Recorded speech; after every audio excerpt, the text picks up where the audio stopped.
kapuso, ilang araw na lang matatapos na ang 2020 pero humabol pa ulit ang baha sa probinsya ng Cagayan. Kahit hindi pa sila nakakabangon sa nagdaang hagupit ng tinaguriang mega flood noong Nobyembre.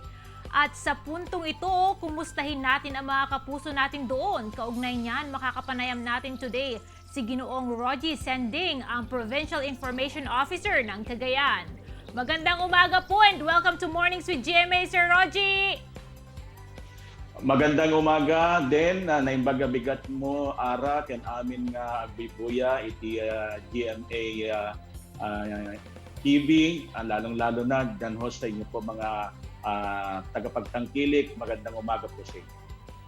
Sir Rogie, sa nangyari pong sakuna few weeks back, marami ang nagsasabing sila ay nabulaga sa nangyaring malawakang pagbaha at heto't may pagbaha na naman dahil sa mga pag-ulan. Paano po bumabangon ang mga Cagayano ngayon? Alam mo, Aran, no, ang ating mga kababayan dito sa aming lalawigan ay talaga namang parang sabihin na natin ay batido na kung kalamidad ang pinag-usapan.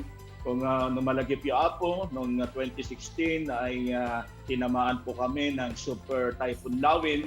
Ito ho yung kauna-unahang super typhoon na tumama sa Pilipinas at naitaas ang babala ng bagyo bilang 5 or signal number 5 first time. Then after 2 years na naman, noong 2018, tumama na naman ng super typhoon Ompong. Ito nga, itong 2020 ay tinamaan tayo ng pandemya. Sumunod pa itong Cagayan mega flood noong nakaraang Nobyembre at itong panibagong malawakang pagbaha.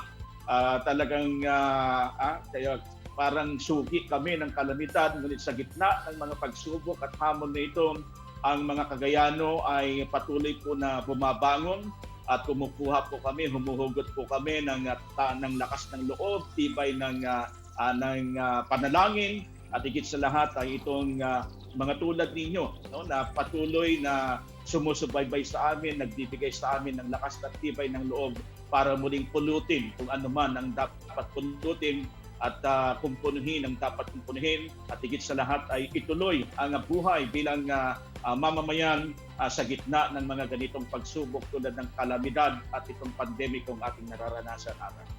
Ito naman po, sa nangyaring ito, saan po kumakapit ang mga Cagayano dahil naniniwala tayo na ang bawat Pinoy babangon at babangon. Nasa gitna man ng pandemya ngayon, the Filipino spirit lives, ika nga. Tama yan, no? Katunayan ng aming Governor Manuel Mamba nung umupo siya ng unang termino niya, ang agad na ginawa niya ay i-capacitate ang ating mga barangay. So hindi pinagdadamot ng pamahalang panlalawigan ang resources, kaya ibinababa ito para i-capacitate ang ating mga kababayan. Dahil walang ibang tutulong sa amin kundi ang mga sarili namin. Kaya nga meron kami ditong Adapt a Neighbor program.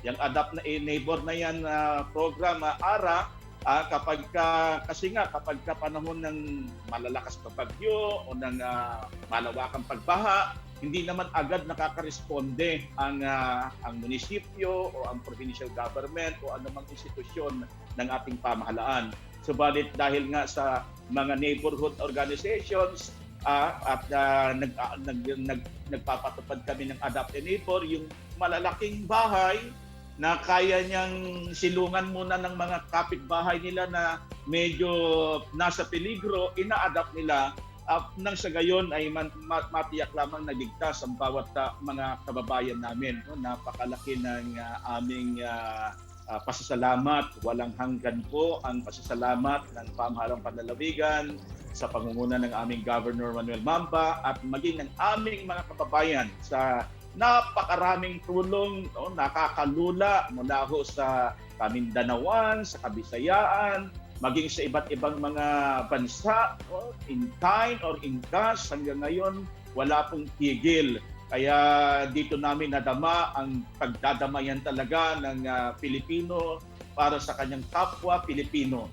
At dahil sa inyo, nakita ng Pilipinas, nakita ng buong mundo kung bakit kami kailangan tulungan, bakit kami kailangan alalayan hanggang sa ang bawat mamamayang Cagayano ay makatayo at makabangon muli sa gitna ng mga pagsubok na itong dala ng kalamidad, Ara.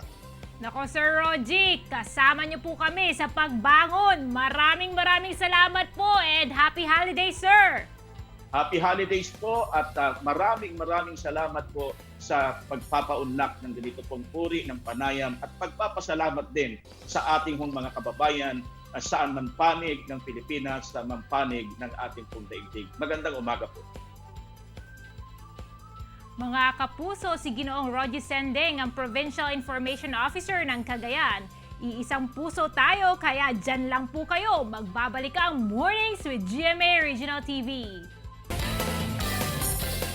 Ito ang Mornings with GMA Regional TV.